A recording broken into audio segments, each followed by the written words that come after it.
teachings, page 57. It was not long after the passing of time in 1844 that my first vision was given to me.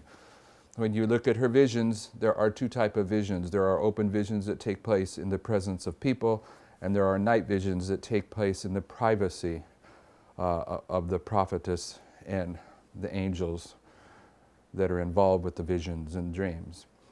This is her first open vision, and it takes place in Portland, Maine, whereas her last open vision takes place 40 years later in Portland, Oregon.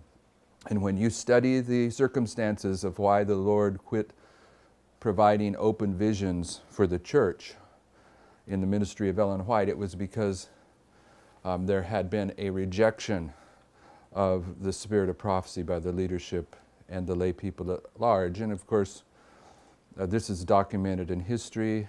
In 1882, Uriah Smith began to publish, began to teach in the college, that when Sister White received a vision and she was shown something, that this was inspired, but when she wrote a testimony, it was just her personal opinion.